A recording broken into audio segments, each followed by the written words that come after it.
Assalamualaikum warahmatullahi wabarakatuh. Sebelumnya perkenalkan, nama saya Ulfa Mufida dengan NPM 202102028. Di sini saya akan menyampaikan materi mengenai bangunan hukum Islam di Indonesia dengan mata kuliah Filsafat Hukum Islam yang diampu oleh dosen Bapak Hervin Yokipra Dikta MHI. Langsung saja ke materi yang pertama, yaitu mengenai Divine Law dan Man-Made Law sebagai teori hukum. Hukum Islam dikategorikan sebagai divine law karena aturan-aturan yang di dalamnya dibuat langsung oleh Tuhan untuk mengatur kehidupan manusia di dunia. Bila kita perhatikan pengertian di atas, betul-betul menempatkan hukum Islam sebagai entitas yang murni, bersifat top-down dan melepaskan aspek-aspek historis sosiologisnya. Sebagaimana yang dapat kita pahami pula dari kutipan di bawah ini.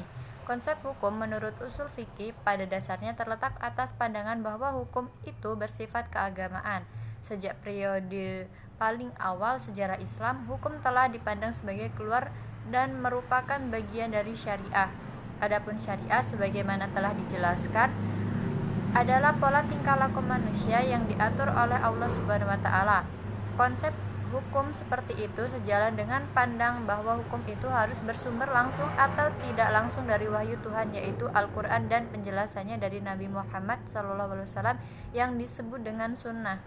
Bila kutipan di atas dikaitkan dengan politik, maka itulah yang disebut dengan nomokrasi negara Islam. Sifat nomokrasi negara Islam menunjukkan kepercayaan terhadap supremasi hukum suci yang menjadi sumber otoritas pemerintahan. Peraturan suci seperti secara inheren memiliki karakter supranatural dan yang luar biasa atau supranatural and extraordinary character.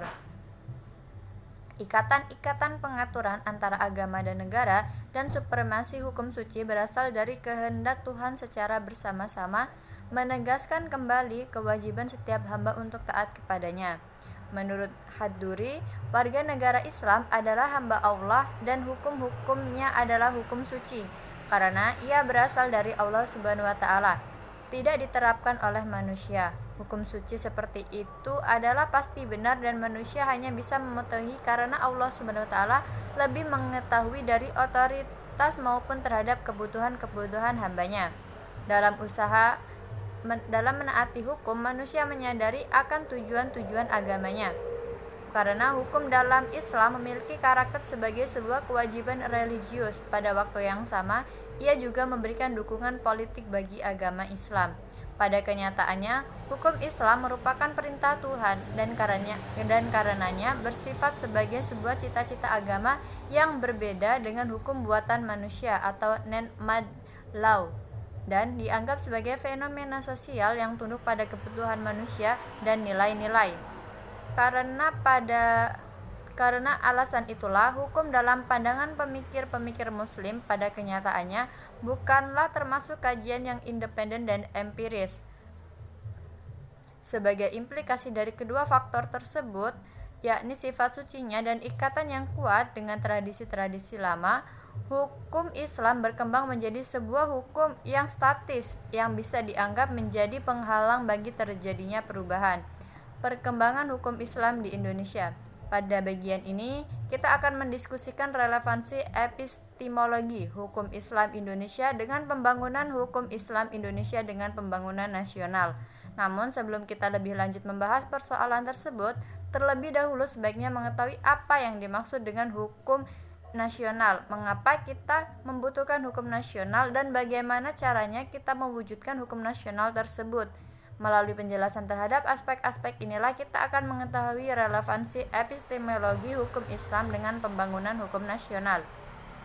Pembangunan hukum Indonesia. Dalam rangka membangun sistem hukum nasional, pemerintah menerapkan kebijaksanaan untuk memanfaatkan 3 sistem yang eksis living law di Indonesia, yaitu sistem hukum adat, Islam, dan Barat ataupun Belanda sebagai bahan bakunya. Ketiga sistem hukum sangat berkontribusi dalam pembangunan hukum nasional.